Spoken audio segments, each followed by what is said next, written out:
Abramo ato abusanfo mamu nyina aha UTV so enie omayimu ene amahodo so nsem ayensa kanea boabo no eno na edu so ayede Abramo efi Abeka Junction ewo Accra point na this way chocolate drink osudo hia ene enso special ice ene so ensuo emu ode ene mu eye krogin ena afi special drinks ene so mu gwahodo dope bia no wombenya bi ede amao sa enwumakuo yi ene enwumakuo enkae na akapom asoyasene ayede sa kaseboy Abramo DSTV channel 360 kasebono yetwa eguso acheso betumi akonom na wakwakohwe bi ehu ensam ai ekoso ewo omemu de bedi emu akosini bi enie Ensembia Office of the Special Prosecutor de ba enra efa Airbus scandal no eho no ene anopai kanema mpanyu owura John Dramani Mahama ne office wo monso de ho krata aba abonten Dr. Muhammadu Bawumia a wotu Franka ma MP pemanyoko na de atodwase nya me ya dom no be mpanyu wo memu a mining export tax eye eto no obe no ha mu nchemu baako eye 1%. Ora anoche frimpon oye opanyi bi a onimabakosem papa eno sansumpo eye lawyer ni amapa na wakasa de atodwase big 6 eno no falfare o my Ghana ye independent anampo ye fa ahodie ehu no na eye newspaper caption keke oswafo a wo hye emema emofra ne amansan bambo eso no wode atodwa akamfo mmashibedwafo ese affirmative action bill no say de omo aboa amayaji atum agese no wo se ebeboa ama madodo no ano e de wo ho ahye amammuo na afenso ginasie mu ewo omaji emu abusanfo wei ane ensembia ebi eka ho na editie na edihwe ene asone so kojia de Abramo ewo UTV so ewo enkran Abeka Junction Midday ede afia edutumwa rosa me ene ewie promtereka sebono Midday Abramo afi emu ensam ankasa enie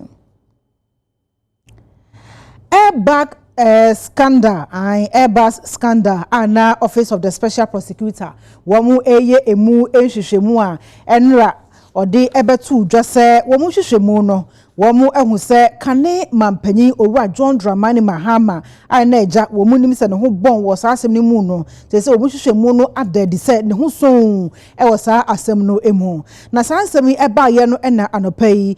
kane mampanyi owura John Dramani Mahama ne office womu so de krata apie abonten na do mu kanyina ne se ensema Office of the Special Prosecutor OSP wode atodwa ese Airbus scandal no kane mampanyi owura John Dramani Mahama ne ho son no ade a wo mobo ajuso pa wo mokoma ato mo yam ewo ho wo so mo kwa no mu nim dada ese owura John Dramani Mahama ne ho so no nti wo re betu dwase ne ho so onifo ewo baabia wo asem ne mu no ade a anhyeda anyom nwanwa bi anyom nwanwa esanse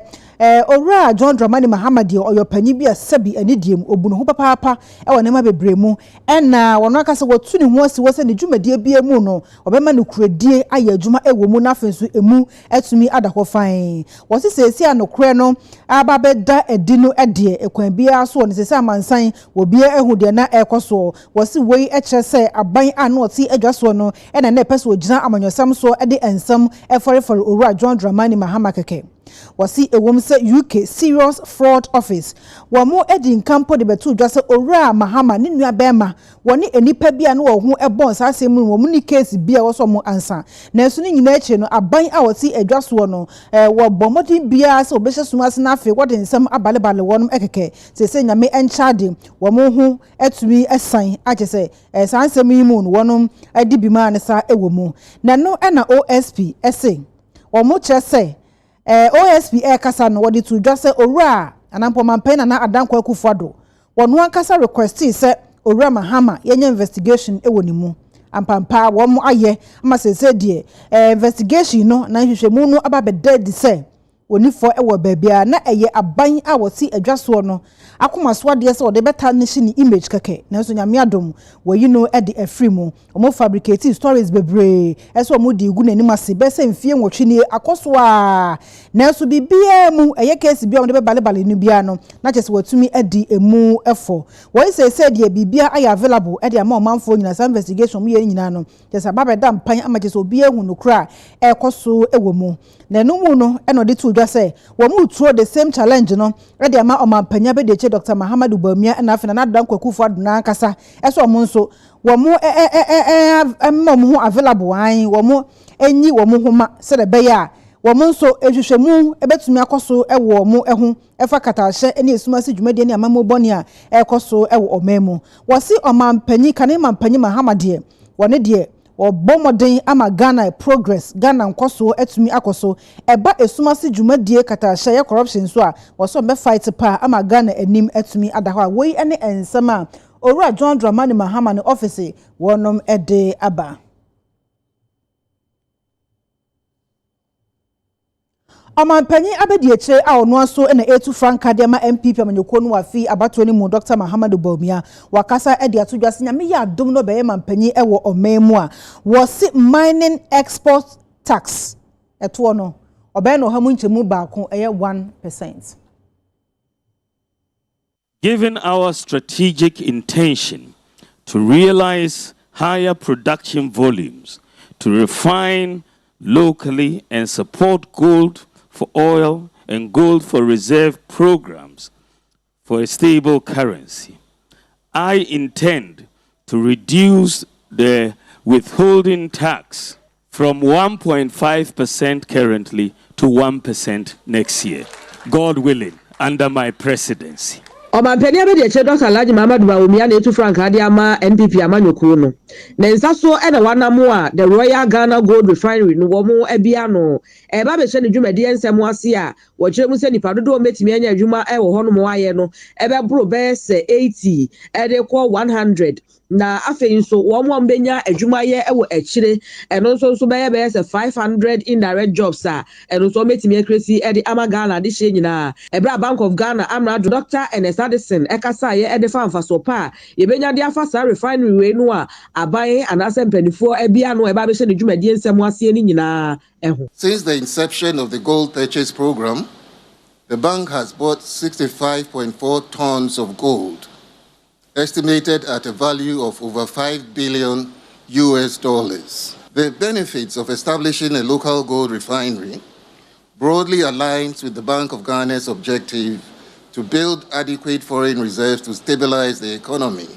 during adverse domestic and external shocks, and to help achieve our core mandate of price stability. And we are extremely pleased with the opening of the refinery today. Ghana photo for Dr. Amin Adams, ekasa ye edifa enshepa ni nyina no ebetimi aboa na afenso ye mining industry nso no ebetimi agya na so ne dwumadi ensemu e omanjasema Ghana mu. Beyond supporting companies such as Royal Gold Ghana in pursuing value addition, the government will also look to drive the exploration of potential gold reserves for exploitation and provide the right mix of policies and incentives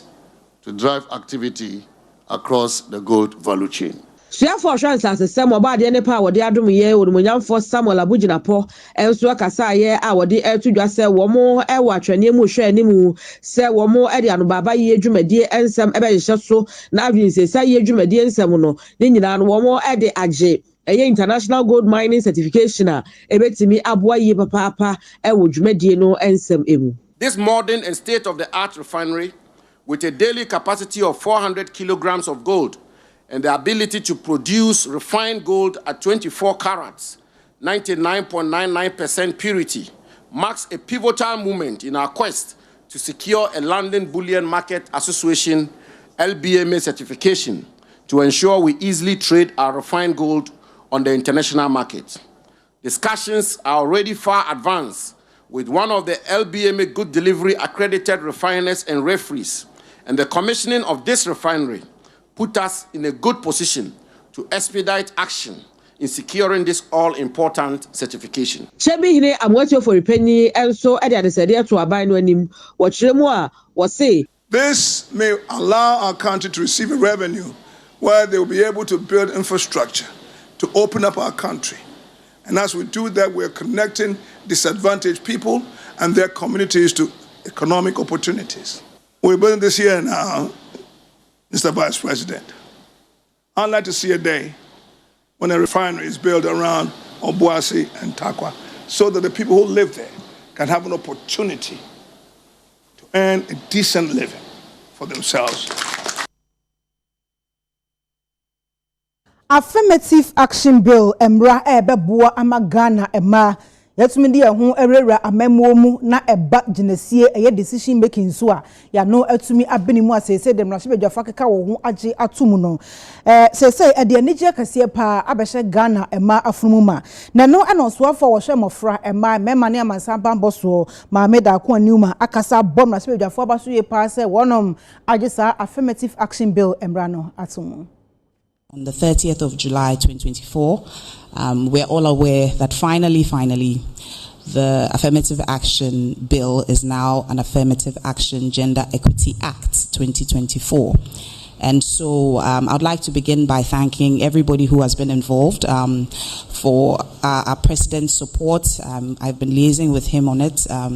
since I took office. He's been very interested in it. I'd like to thank Parliament, the 8th Parliament. If you followed their discussions, they did most of the work on the floor. And so looking at their numbers, I mean, there was no way it would pass without the men of, we are just 14.55% of the women in Parliament, and so we thank the men a lot. We are here today discussing this because of them. As I said, the bill was passed on the 30th of July. I've heard a lot of people saying, has the president signed it? And I would like to inform everybody here that it hasn't gotten to the president yet. I met with the head of legislation. He's still tidying up a few things on the bill, on the act actually. And once he's done tidying it up, then it can be sent to the president for his assent. And so at this point in time, it is not like the president hasn't signed it. It is not with the president yet. It will soon be with him. This bill has been a long time coming. When I took office, we had to withdraw the bill and relay it. We took it through winnowing. The winnowing had to see certain parts of the bill taken out. And so the final bill you will see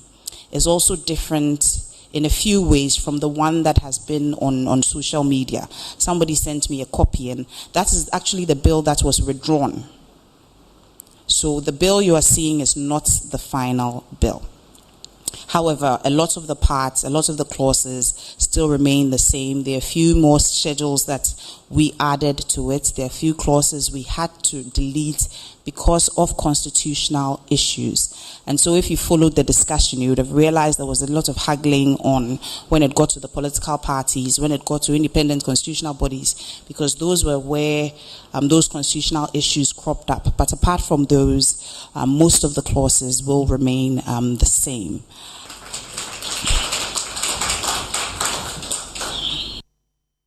Dr. Matthew Opoku Prempe running mate Emma Dr. Mahama Bawumia na wakasa edi atudwa se afi abatoɔ no eno ene betre yen dachi na woni omanfo na ekasa e wode ntra eno wo mfimfin matam central region na ode sa ensemi etudwa.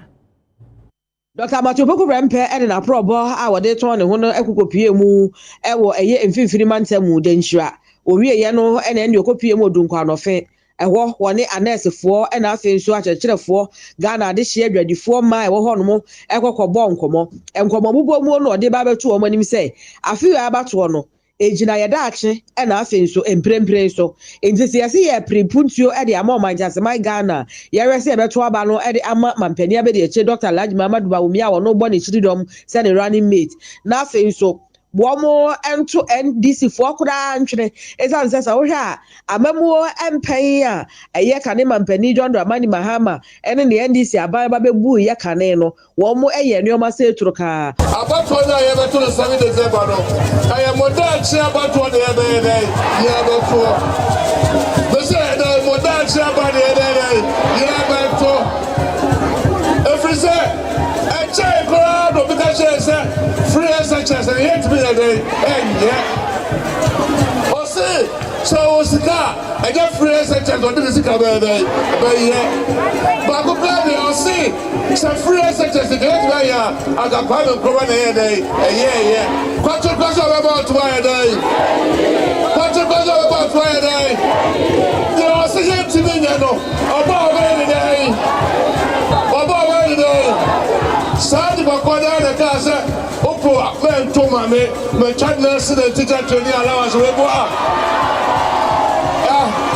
Sa Pagino Casano, or the free SHS didn't call you, and so I grew also the other day. Oh, yeah. Never crack or free SHS did you, and we say, but I don't move, you know, no to call free SHS. Yes, you'll be free. MPP at the room, and then the nursing training allowance. Owie yen wakasa ye edifa se ebi agala for bo mu musuo kokoto abalo ede maka ne mampani John Dramani Mahama ne NDC aba mo mbefa be wandi so say king esusu aso ibenya de afi wo mamamu ensem Mutio say the Napo bye all the free SHS bye so mami aduma odoma to de odoma okobusa the free SHS on for so be boa nursing training and now no back up the boy. Who you over for the Juma? Over there teacher training that call. Who you over for the Juma? Over there said what why? Who you over there Juma here? The boy. What you? So papa no mami do koko fua. Koko bush and say koko I have to no ebia sida. Come in the buy no. Why the teacher dey do agara? Why no back can you free? Why no man so free? I'm yourself saying I'm yourself. And then your boss over 20 years old. Your boss this is a now be for so the and no actually what was so any nursing and midwifery students are one ever doing konofe and 15 month central region at train komo edit to woman say and ya dear MPP are buying one ebetwa nursing teacher trainee allowance ni muda. And nti aba a wo beto no afi ni mu no eyobi dachi Ebra Dr. Matthew Poku Prempe Napo Edin Samutu Dwano no ochire mu se nyina so a NDC aban no a na kane mampani John Dramani Mahama Dano wogina so di twa nurses na afi teachers training allowance ni mu no wochire mu se nyina so no na emu ndo na emu nyedugura na ehu hia so megina sa de no so no mo di atwa mu na wam di anobansa mu tudwa asan akọ edi ama kyerɛkyerɛfoɔ anessefoɔ Ghanafoɔ nyinaa ka ho bie sɛ nurses and teachers training allowance no sɛ Ghana de hye ɛbɔ model to aba no edi ma mampani abedi eche Dr. Alhaji Mahama Bawumia wotu Frank ade ama MPP amanyoku a wɔno nso bɔ ne kyiri dɔm sɛ na bedi eche a wɔbɛbɔ model no wato akɔso sɛ wɔn ebetua allowances no edi ama anessefoɔ wɔn ɛhwɛ animu kurambo sɛ ɛyɛ de atiaka mu nyinaa no aban ebetua de ama trainees no na etimi aboa wo mo Affirmative the child nursing training allowance. Who will vote for me? Who will vote for me? But one party came here, got around the whole country and told every nursing and training college, teacher training college that opa to mame instead look at you say you guys see a people vote we are the ablakwa okuja to ablakwa. So now is the time for even tertiary students to pay utility bills. Until uche kania no change you no baby another cow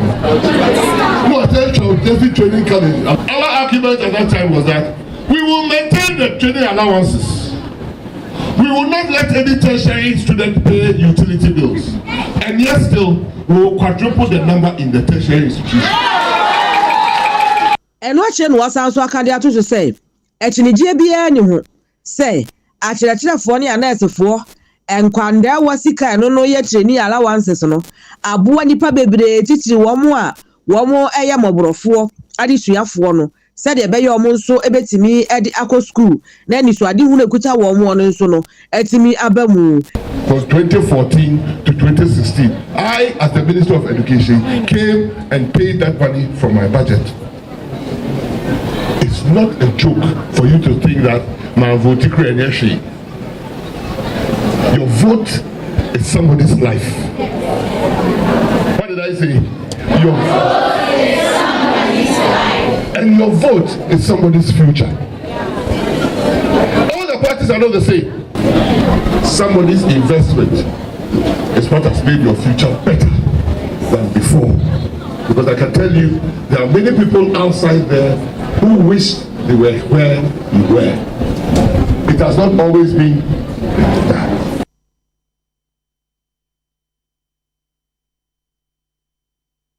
Ghana Revenue Authority mpanyimfo akasa de atodwa se eto tax achese adwadifo dodo no a entua no eyade ha adwen ye papa wato aso kyerɛkyerɛ de eto eye ewo mayimu. Oraire Agnes Akosua Edubuatia wa ye area director edema GRA ne fa wo asantemantam kyerɛ eto ene ade kɛse pe hia nam se eno na aban bi agina so a wode eyi akwan si suku si ayaresabia ene niam ahodoɔ bi a eboa adehia womte oman num wone UTV kase bobo nkomo no kyerɛ adehia wo monya bosumi anase aban adwuma no wo mu dodoɔ na wo ta adwane eto tu a ebasa nso ha adwene papa a wo se ka ho asɛm titiri ma adwadifo hu se wɔn so ehia wɔn so mbetua to ne yɛtimi dia yɛ mpuntodwuma wei nso nti na GRA mpanufo tu anamo ɛde wɔne ɛkyerɛ Kumase New KJT market a wɔne adwadifo a wɔkɔtwetwe nkɔmɔ ɛde nkyerɛkyerɛ ma wɔn sa hyɛ wɔn kran sɛ nye nipa baako na betimi atua so bi atua bie GRA mpanufo gyebrɛ ɛhyɛ wɔn kran ɛmɔ makwankyerɛ kodoɔ bi a wɔfa so betimi atua to mpanufo ayɛ nhwehwɛmu sɛ 85% ewo informal settlement kakra bi na etuato no won a woye mason won a woye tiles pop painting won a wodi fidie etu ebula electrician a all waye fie kakraka sika ye beji ni nyina ye ntwero ye din enti emre abase ye nyina ye nwom eye nwom baako edisi yetua eto na ye de bo oman ho bra ye gira ye kase ye was St. Louis College. She projects a course get fund a tour any day. Ube a quite fast to roads nina a tour. About the social interventions aba. Yema Eco School free. National Health Insurance Scheme. Aye je levy no oko hospital anya hwe no a support ye relieve ye kakra. Enti ne de say ye Kenyan ne ye etua no mu na obia etua bi Ghana man nyina ye adwuma ye nyamfaso ye hia obia se obeboa ye na ye tua eto no so ma ne beko nanima ejina eto a ye betua adwadifo ne bi enso ne UTV kasebo ebonkomo sei mi gira ha man chance fuo nyina bebi a ye de yemba wo kajetia yentoshi yenya ma kajetia ha no no na watwe bia me kokwan so kofa ne ama sese me be Dubai 3 years ni me kokwan so da me ne amanyina gu ho se yento enso omo de tas ne ba kakaka sa ubeden yemfiu enti dia me kan ne se Ghana ba mesra no tas ho on shayen na omatasa no enkofom the concern is say last year that's about na say 600 cedis me bo modern say metua wie this year that's say by 3700 me de busa kan ya wo say me tro letter e ko office wo mom ya hu bibi ma me de letter ne so call ye no o masem mo kan say me ntua 30% no so bro the last year ya je me no so chenchina mintua 30%. Na se misika me ne ma e de koto aduane yadi na wo se dutua tax me ko me ko buade o na se mete wo no wo mo twa se wo beje me 3700 no enti e be sra aban no wanya hu bibi ma ye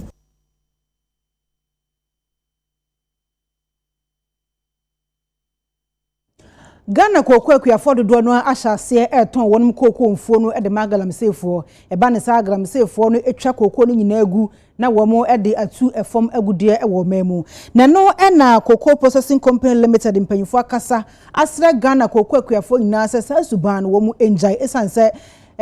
koko eye Ghana sikasam empuntuo echikase pa no nti se kobase womo ton koko fo no magalamsefo a ebebo oman efom e osikasem Ashanti North Area Head at the Makoko Processing Company, Ora Alfred Mensa, wade ensam etudwa etrese. Omai Ghana, koko dodua yedua ewo memono. Sensia de asonhye yabaso. Ningina eye galamsefo adwuma womu yenti. Womu di twintwan na mu pa. Wasi enei se wokọ mia yedua koko na galamsenti ensase ni koko fo mpimpim bebre na omase no. Nemu fa kese na nso ya na akuafo na ene ton won koko no. Edema galamsefo no se wo monye no momfantu fam agudie said ye be ya wo monso ebeji sika wom eno ose we trua so na nsakyereye bi amade a ebe kakra se ewiase nyina nim Ghana se ye dokoko pa anya dodo de kono enya ade se sadin no ebe wo ho biem kyerɛ se ye nya kokoo ni bi nkoton ede sunsun so bone pa nso ebebre abusua hodo a na nkakani bi onam kokoo so enanya wono aduane ebre a wode nsem nyina etu dwa no na Cocoa Processing Company Limited wo akosre Kumasi Children's Hospital ebre a wode na watwe si wo na wo bodero afa nofoma ho wei eye breastfeeding week a wo hye ehho fa eno so nti wo fa akwanya no so de afutuo ma emma wa wo nyina se enufo eyade a emfaso wo so pa ma mofra no enti wo fofora won hwe se won fa bibia nka ho na emum wode nofo nko abema emofra no na wode adwen wapom den ensem ho. Cocoa processing ye adwuma with cocoa board enti yen na yeji cocoa a akuafo di free nwura mu aba na process ye wo other divisions a ewo cocoa within cocoa board a omo so adwumadie ne se omo behwe atrainee farmers no na omo atu omofo no man encourage omo so omo be free illegal mining no mu na afi so communities are affected by illegal mining no so ye boy ho modern say through cocoa board programs no omo so ebetwe omo ho afiri mu na aboayen se de be ya eno no efiri ho no ma na ma cocoa processing so anya ni da so say afibia ebenya cocoa beans a enye contaminated and I say any problem bia na yanya enough beans a ye de be support local industries a omo into cocoa production and cocoa food production no enti yenye famu de no de betima ye ne say ye bu a yetu Ghana mindful say omo ndi cocoa aduane no futu am de be ma ye nananom akuafo nyina say yenim say omo ba omo kan nyonsem bebre omo ma omo adwon dane de na emu omo be ye wie na omo kwa a ye ne yete ha tie so omo fo money into generation any youth e wa ha so omo hwe daache ho no mu hu ye mo bo omo mma kwan ma ye mfasika e na ada omo mo ntu cocoa asase nyina mfa ma galamsefo.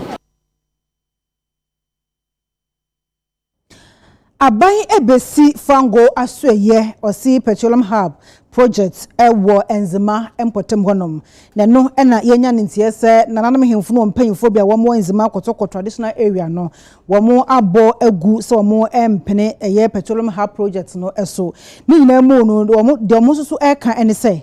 ensase a eja ebinum edidi so a eja mu ede ma wo mo no ehun patasika emaye wo de no to nchen a dia omo eto ye no nso asa omo anto emfiri woni aye omo dia ensem achese manso eba ho wei ene ensem bebrenti na sese de omo atwentwa omo na asa na pompe so mo bo sa fango asweye no eguo ewo nzema potem ho no ye ni abre nakasa ye wa midira ma youth no na sa obefa 750 enipa dom e de mo akwa bochire amomo su adwuma enzema youth ni ha enzema forsen ena wosem akwantu nim na je se omo bako akodidi na omo de omo nsa e de abeye ya no ho no eti ye ni abre ye ni asoko se abai we say what by fire assassin no without any proper negotiation we are waiting for you nye se ye bo adwuma na gu na sebe wanya bibi amawase a wo bo no kro no adenti na wo emeburu na wo de omo beye adwuma no na emeburu yegura yese saban wa amma yabusuafo alodia owner of Enzemaland sebe wa mbehu na yenzemafo ye yakanfo ana se yedi ejade ana se yedi na ade eba ne sai na me wo we ya otumi tena makonwa aso ma ne yeye. We are the people for Bonyere. That's the basis of Petroleum Hub. Into Bonyere for this year have assassin wa ni yan this year have die aba ye pejima na say na me ya dina say dina ba hadia ale ne yempe ye pejima no na be bia ye die ko no aban ani perform am ba dina no no Petroleum Hub for assassin wa ni assassin wa have ni wura enti no aba no me who assassin wa no Kinkekwaka is the gateway to the Enzemaland. Na be bia no nam moko ha ba ya to know me ya oba hima manana kabekusu assassin way back 1515 na Kekwaka odema won siedo osigem na so ba Petroleum order one for the owners one for on time na what time na what time Tom. Some Fanta, Ayaye. Osle ne wa nse na kete sema. Ya wa woman so. Na ye bi ko member. One second. One me yes say ye.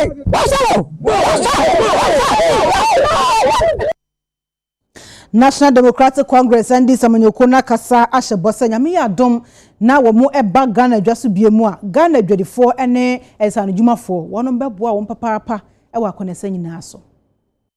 John Dramani Mahama no endi samayoku we will hear the traders and artisans all the whole Ghana obakawa bum efua naza osafata azamon we cheche prempren wa hwe we hear Sunday traders and artisans wo anwuchim bi den anwuchira obi pe sika kakra na sebi order ejuma on yes can order ejuma anwuchim bi den ebi mo ho a we youth sabi we su ejuma make say prempren certificate of certificate when you be with this so John Dramani Mahama create what we call a youth policy obotum abua dem timemfo we dem areas into obi bia retie mo trader or artisan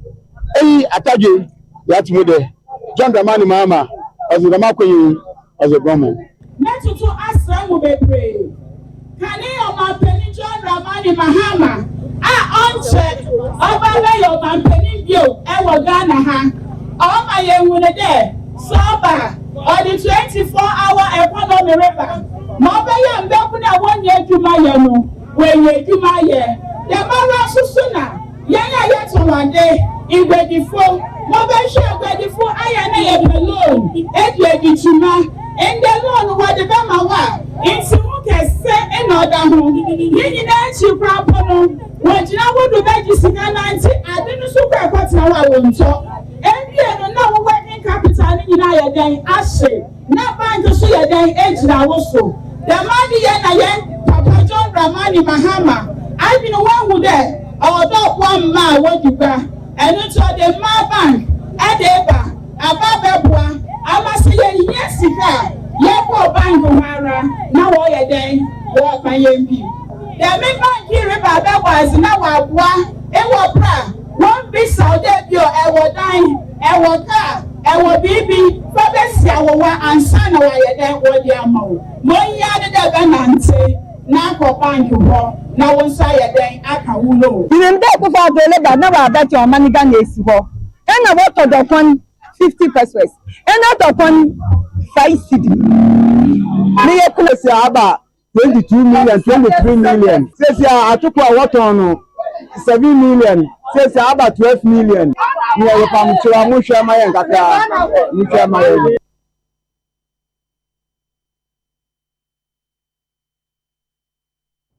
Yenyan's yes, Office of the Attorney General. One more filing notice of appeal at the Etia Court of Appeal judgment. A woman de Baya, Wojina saw discharge Dr. Atuforsin and Richard Jakpa. War ambulance case no emoni yankwa humaso na yeni yensem Johnny Philippa Tanga entwetwe komo na fei wonche emuye enche Philippa so atemeka ma hen ti amete onka boko de nyame adom boko jo de me kan ye nukure bi wom a bomu ye ekyereye manenko nya okan ne nukura no se eye Office of the Attorney General na se aban lawyer pinia chieye omode nkata akwa to Supreme Court meaning say busumi etwe mu ne de sosie biasa eye Court of Appeal shebi ode ba ya na se gina ye bia Court of Appeal esi ye say eye owura Atuforsin oye minority leader ene Richard Jakpa asem ye na ekoso wo Accra High Court Accra High Court ahye say ambulance nko edu aye dia bo mu se omabo omaneka 2.37 million euros no or it was so omuya nti omuya no na asemye ni ekoso e wo Accra High Court no Accra High Court nhye no share na Accra High Court efumye enti no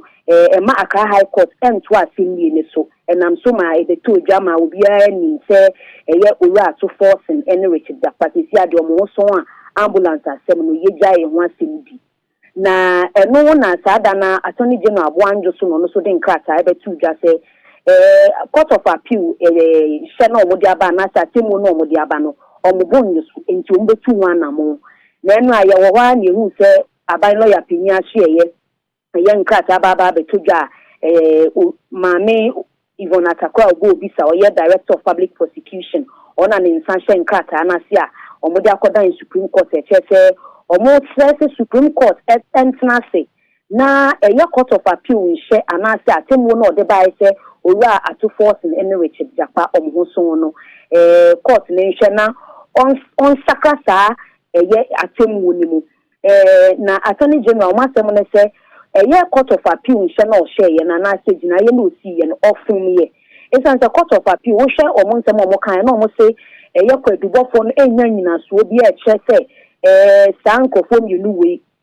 omo aboman ne ka ne no na attorney general share ye ka se the Court of Appeal kasa na Court of Appeal nso afom enti omo ade se omo dia koto Supreme Court ninim no se me bon ne tofa no mo se Supreme Court nso enhwe na gina ya na Court of Appeal esi no Supreme Court enhwe se obesakre mu se debi sankofo mienu ya atu forcing ene Richard Japa pedu na ye dia bo mu no etwa so omu yi ano enti asem mienu entoa so ewo Accra High Court honomo na sa me the Supreme Court ewo ahunjie mu nti no me sure say nyame ya adom na se October Supreme Court esan efri ahunjie mu ba ye be fra asem no na ne ewo mu bia ene ne Supreme Court be kan ewu na ye bi ombesi bia nso ye di ni na ma ne bo ebe abesum ya hwefo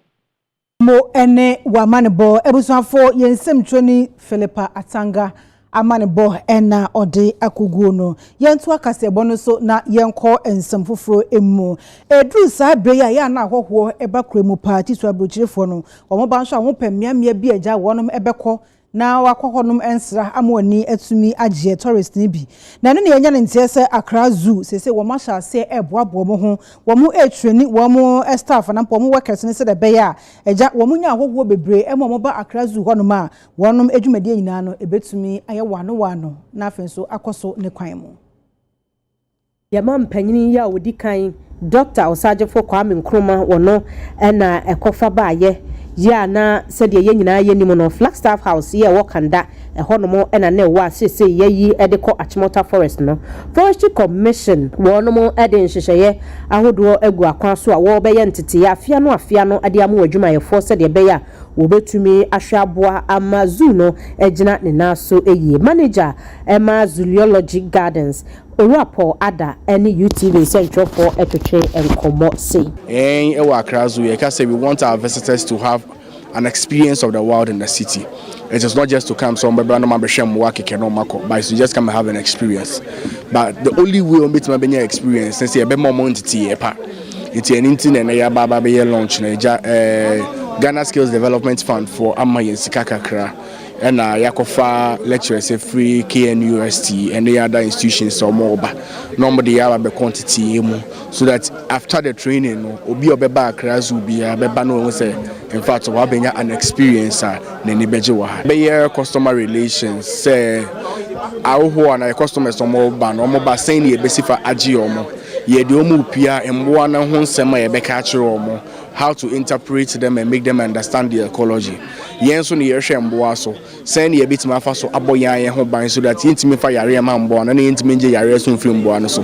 your visitors so mobile dey ombe koro and be dey no mobile so mobile be have experience to be have a positive experience omba be fa yare bia na bibia nko na style mobile omo dey same way na be ko dey be ka ho pe be ye ni jeep na be ka ho a omo dey be ko hopefully by 17th of October is supposed to end. It's a training where we are nipa neba no obey 20 cedis, 100 cedis or 1,000 cedis kan obe spend wo zu ha se na obe won se emfaso wo sika no abi yi no Accra Zoo de yan de yan president odi kind Dr. Kwame Nkrumah and establish Accra Zoo. It has gone through a lot of transitions and here baby pie wa se. It was one of the properties of the land that just nyina you hold it with pride. It's ye be free Ghana for a ye Ghana ye wa manone ene ye nua no mama no for munye Ghana for nyina so mombra no mo ba Accra Zoo they would only come and have an experience of the world in the city and they really enjoy themselves.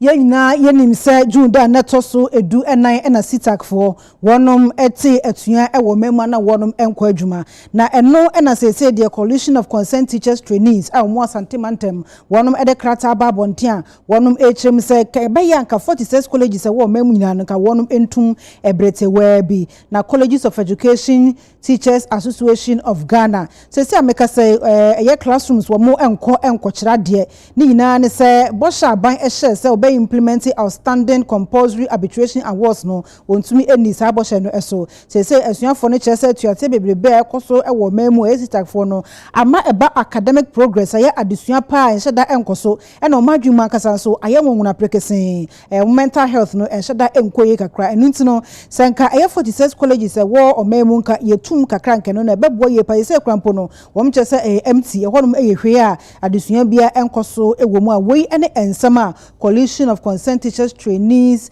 a womo asantemantem wonom ede atu edwa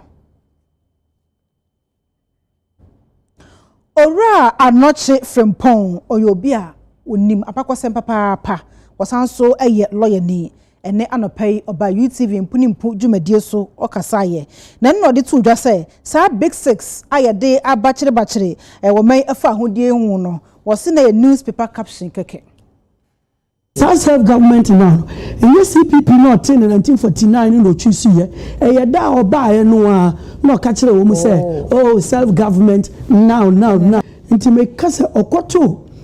soldiers no person make good use of them. And to come in Krumano, a planner set the whole nation up, set trouble back. Okay. And when the Bema, when self-government now, abem. Okay. Because we say we money a part-timers. It is one keje ngumua mfie du na yete ana yete. Nti time wo mu call hono 28 February no wo mu ekon castle wona ko present petition no na nkroma nim dada se nkrofo no ye be intercept won ne intercept won so odika ama won education say wo mu nka so wo mu pese wo mu hu governor no wo mu ka bibia ama wo mu nti nti soje ne afane sergeant Imre na owo osu crossroads ho oni wo mu kasa fine se me ni pani am ameji a governor no ne nsabeka na mo crosso baby say dia and I say abaine na opese utugu nti consequences no be hu wo mu tie nkroma asem mo mu rada wo mu ntie broni ni de no nti wo mu tempting ye ni mo no nipa a eka wo no miensa ewiye atipo lamte ena ajete sergeant ajete nti yesi ya shase ya chiche UGC mpanifo no because secretary ne ka ho dia na chese wo mpanifo ni na na plan ye nti ya chi wo mu no se na me shase di kan ayensa kan mu nsia ne ye hu se awuno Williams odwane ye ena RS Blay Ejaniye, Nanka Bruce Ejaniye, and Park Grant, he was not in the country, and Ankroma, no Cape Coast at that time, no Mokocheno, until a chase half one, I and Saka Woma, yenya biem, and Kawono. Let us say, when we do Omuko police station, and a newspaper be very obscure newspaper be STT say big 6 leaders of UGCC arrested. Oh, and here obini newspaper caption na say senior the argument in it. I am from Swadi Big Says, and they are 2 years sick, and I call it a mistake because history cannot be obliterated.